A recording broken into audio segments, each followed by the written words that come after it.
Hey guys, this is Miss Britt here. I am going to be going over how to use Google Slides on a computer today. So you will click your assignment, whatever it is, and open up that assignment.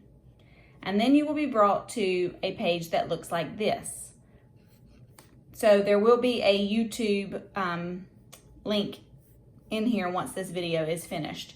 So there are some common things that you are going to have to do whenever you go into Google Slides.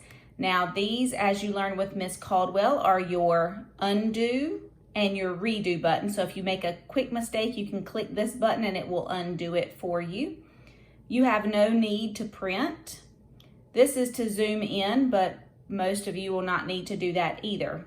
This is adding a text box, and this is inserting an image. So we will go over a couple more of those, or a shape, or a line.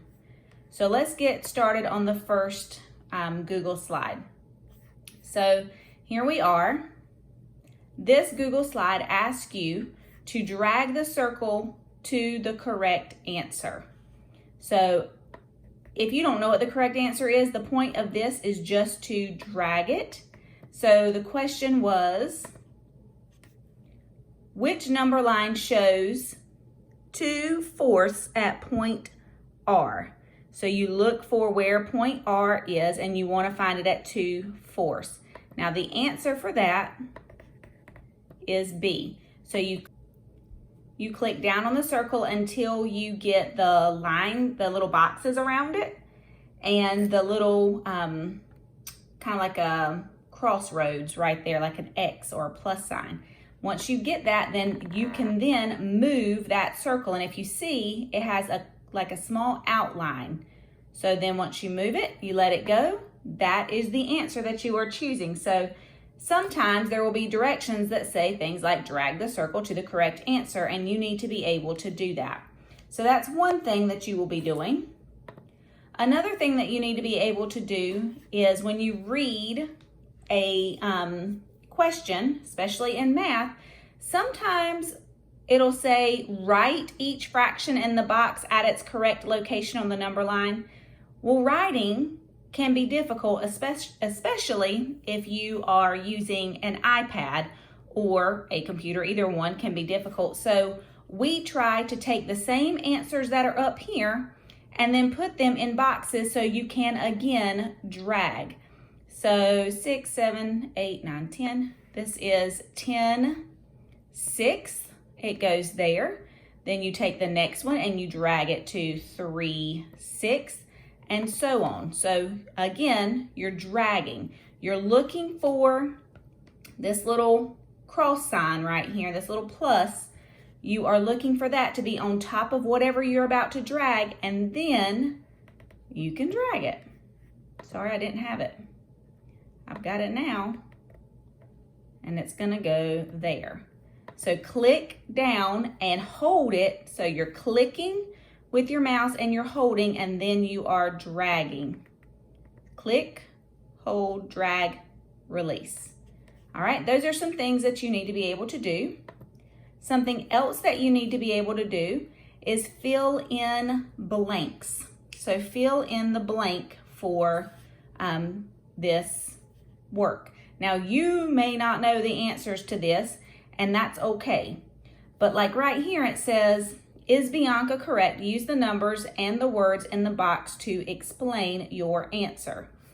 So you can't write those numbers. You can't write on, you can, but it's a little bit difficult. So instead, the directions are over here, and they say you can't drag the words and numbers from the box, so use these. Because we can't move those, sometimes we will put them over here for you, and you just need to be able to click and drag. If you get those blue lines around it, sometimes it's wanting you to edit. So click and drag to the appropriate spots. Now I'm not going to answer each one of these because, again, this was a click and drag. So that's something else you need to be able to do. Here, the number line shows the parade route. On this one, in order to answer this question, you need to click on, and it may be difficult for you to see, but you will be clicking on each one of those question marks right there and changing the question mark into a number that represents the answer. Let's see, how far is Ashley from the start of the parade? If the parade starts here, how far is she? She is 1, 2, 3, 4, 5, 6 out of 8. So I would go over here. I would land on top of that question mark, but this time I do want to edit it. So I want those blue lines around it. I'll hit backspace. I'll put in a 6 for that answer. Same thing down here, backspace, and put an 8 in. Now, sometimes you will make a quick mistake and these boxes will go away sometimes. So if you accidentally are trying to delete the number inside and you accidentally, well, that just deleted it, but if you accidentally delete the box, you can add a text box up here. This little section, you can click it and then add your own text box and then type inside of it the answer that you want and then drag it over there. Now, if you want lines around your text box, then you use this little border weight. The border are the lines around something. So to change and put lines around your box, you click on border weight and you pick one of these. My favorite is the 4 because it gives you a nice thick border, okay? So that's if you accidentally delete something. Next, sometimes when you're doing reading assignments especially, you will be asked, so this one says, remember to use evidence from the text to show how your character changes from the beginning to the end of the story. So at the beginning of the story, Mr. Bellini, and those of you that were in summer school will remember this text, you would click inside the box and then you would write whatever it is. Mr. Bellini, sorry, I'm one-handed typing right now because I left my tripod at school. So you would type in what Mr. Bellini, how he was in the beginning of the story. And then down at the bottom, it says, what does the text say to support this? So when I try to click under it, I can't get under it. So what that means is I need to go to the end of it and hit the enter key and then go to the space below it. So then again, you would just be typing inside those boxes. So sometimes there'll be text boxes already set up for you just to type in. All right, keep going. Sometimes there will be a bunch of little question marks like this. And all you need to do to answer the question is to click on the question marks and edit them. So you would go to the first one and you would change the answer. This is 1, 2, 3, 4, 5, 6. This, oh, nope, sorry, 1 whole, 0 and 1 whole. 0, 1, 2, 3. So this is 1/3. And all I'm doing is I'm clicking in the box and then clicking on the question marks and I am changing it. That is how you would answer those questions. 1/3, I would change this to 2/3, this to 3/3, 4/3, 5/3, and 6/3. That's what I would be doing, okay? So there's that example. Next, sometimes you will be given a table like this one. Name at least 3 and tell me why, character traits. So sometimes you'll be reading a text and there'll be a little box there called a table, and you will click in it and you will put your answer here. You click inside the box and your cursor will come up, this little flashing line. That means that's where you're about to start typing, which I know all of you know. And you would write character traits from the story. So maybe the person was shy. So you put the character trait over here, but then you need to read what it says over here at the top of this side of the table. And it says, explain why you say the character has this particular trait. Why is the character shy? And you would give me text evidence over here to explain it. So there's another way that you would be completing work on Google Slides. Sometimes you're going to be asked there'll be a number line or something else, and you have to look for the directions. Down here it says place the letters Z and J where they belong on the number line. I'm not really, so I'm gonna take this Z and I'm gonna put it at 3/8.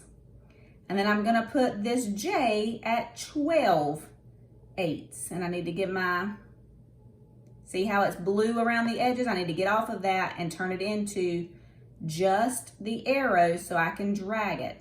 So I'm going 8, 9, 10, 11, 12/8. So J goes to 12/8. And those would be your instructions, just dragging something again. Down here, you learned this with Miss Caldwell yesterday. Sometimes, in order to answer the question, you may be asked just to change the color of the text. So if I think that the answer is this one, I would do just like Miss Caldwell taught me yesterday. I would click, if you have a mouse, you click down and drag over. You are highlighting the text, and then you go up to the top and you find where the A is at, right up here. I don't want to turn this off. Find the A, you click on it. Sorry, I lost my highlighting. This is going to change the text color. You would change it to whatever color you were asked to change it to. So in this case, change it to red or any other color that you were asked to change it to. So if that's the answer, you read the instructions and then you do what it says. So you change the color in this particular example. So changing the color, you use the same exact keys from yesterday up here where this A is, and it tells you text color, just like this tells you underline, this tells you to make something italicized, and this tells you to bold something. All right, next. This is another example where we would just be clicking on and changing these question marks. So you would look at the question marks, you would delete that, and then change the answer, okay? So those are some things that you are going to have to be able to do on your Google Slides. And then when you are done, all right guys, so your final step is to go back to your classwork, go back to the assignment. You'll click on View Assignment. When this assignment comes up, you will get the option to turn it in. Are you ready to turn it in? Did you do everything that you were supposed to? Yes, you did. Click Turn In, but then you still have to turn it in one more time. At that point, it comes to me, your teacher, or me or whoever your teacher is, and then we can go in and we can look at it and I can see I can view your submission, and then I can grade it and I will send it back to you, and I will see all of the changes that you made, okay? Thanks so much guys for tuning in. Bye.